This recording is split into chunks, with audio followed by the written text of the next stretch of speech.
Good morning, my dear students. Open your book on page number 29. Mention today's date on the top. Let us wind up this chapter. We will study about Muhammad Ghori's invasions in India. So, Ghor was the small kingdom in present-day Afghanistan. In previous videos, we have studied about Ghazni. So, Ghazni was the small kingdom in Afghanistan, and Ghor was also small kingdom in present-day Afghanistan. Mahmud of Ghazni had defeated the ruler of Ghor and made him his vassal. Vassal means in the keywords we have studied, vassal means he was ruling on behalf of the Ghazni. Okay, so after Mahmud's death, the Ghaznavid empire had become very weak because his successors were not that much effective to control the empire. So the Ghor ruler Muzuddin Muhammad took advantage of this weakness and he made Ghor independent. He also annexed all Ghaznavid territories to his Ghor kingdom. Muzuddin Muhammad is popularly known as Muhammad Ghori in history. Okay, so this question will also come in your exams. Can you name the full name? Give the full name of Muhammad Ghori. So Muzuddin Muhammad. Muhammad Ghori was an ambitious ruler. He wanted to expand his empire. He decided to invade India not just for its wealth, but he wanted to establish empire here. He wanted to build up an empire here. In 1175, Muhammad Ghori conquered Multan. Multan is a part, now it is a part of Pakistan, but we are talking about the undivided India. So at that time it was the part of India. So he conquered Multan he conquered Multan first in 1175. In 1178 he received a temporary setback when he was defeated by the ruler of Gujarat. Okay, Muhammad soon realized that Punjab could be good base for future conquest, future wars. In 1190 he conquered Punjab.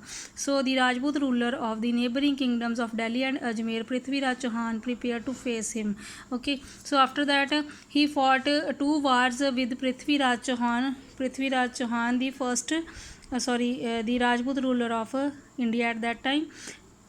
He was the ruler of Ajmer and Delhi. Okay, so first battle of the Rhine, it was fought in 1191. The armies of Muhammad Ghori and Prithviraj Chauhan clashed at the place of the Rhine.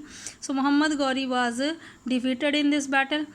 Okay, but Prithviraj Chauhan made no attempt to expel the Ghorids from Punjab because he thought that Muhammad Ghori posed too grave threat to his empire. This proved to be a blunder. Soon after, Muhammad Ghori began to regroup his forces. So in this paragraph you have to just keep it in your mind, the first battle of Thrain. So when it was fought in 1191 and it was fought between Muhammad Ghori and Prithviraj Chauhan, and Muhammad Ghori defeated in the first battle of Thrain. Okay, so next, second battle of the Rhine, it was fought in 1192 between the both rulers Prithviraj Chauhan and Muhammad Ghori.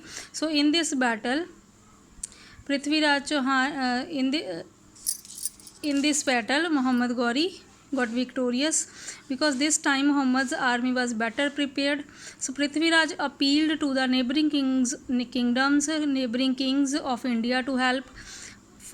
Some Rajput rulers came to help. However, the most powerful Rajput ruler of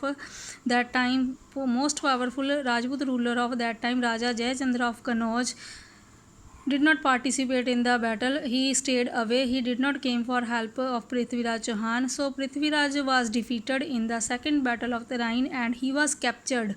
Captured means उसको बंदी बना लिया गया है ना. His territories were occupied. उसके areas को acquire कर लिया गया by force है ना. Muhammad Ghori acquired his areas by force. So Muhammad Ghori did not stop at this. In 1194 he defeated Raja Jayachandra in the battle of Chandwar. Okay, he defeated Raja Jayachandra at last in 1194. Then thereafter his army overran the entire Ganga Yamuna Doab. Not long after, a sultanate with Delhi at its power center was established. So this battle paved the way for the Sultanate period. So this was all about the battles of Muhammad Ghori. Now we will study about the reasons behind the success of Turks. First one, India lacked political unity. So they, at that time Indian rulers don't have the political unity. They were fighting with themselves for the power, and they were feeling jealous. They were feeling jealous against each other.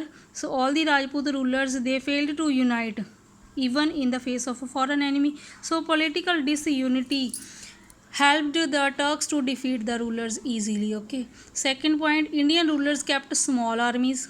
They don't have standing armies.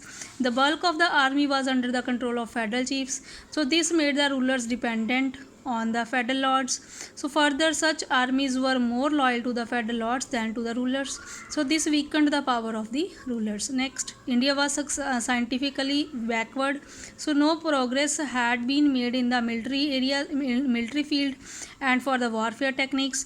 The slow moving elephants in the armies of India, and the swordsmen were no match for the swift horses and the archers that the Turks had. Okay, so this was the reasons behind the Turkish success. Now, impact of the Turkish invasions. Impact means result. What were the result of the Turkish invasions in India? So Turkish invasions brought about many significant changes in the political, military, economic and cultural life of India. First, these invasions paved the way for the establishment of the Delhi Sultanate. So after that, now we will study about the Sultanate period. So it controlled a large part of northern India. Rulers now maintained their own armies. These armies were trained in new techniques of warfare. Horses came to be used increasingly. Lahore and Multan emerged as new trading centers. The contact between the Turks and the Indians gave birth to a composite culture. Composite means mixed culture of both. So in composite culture we can see the features of Turkish and Indian. In the composite culture we can see the features of Turkish and Indian culture both. Okay, so this mixture of culture we can say, so this is a witnessed, and this we can see in the art, architecture, food and language of music of that period. Okay, so this was all about the Sultanate, Turkish invasions. Now in the next chapter we will study about the Sultanate period. Okay.